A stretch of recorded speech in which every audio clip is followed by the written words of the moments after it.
actually didn't activate that 1120. What? During potentially dangerous weather situations, specially built receivers are automatically activated to warn of the impending hazard.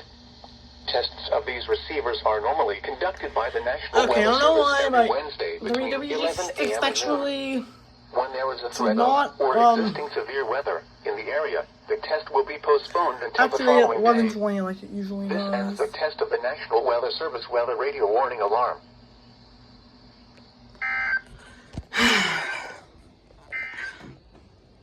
At 11 a.m., weather reports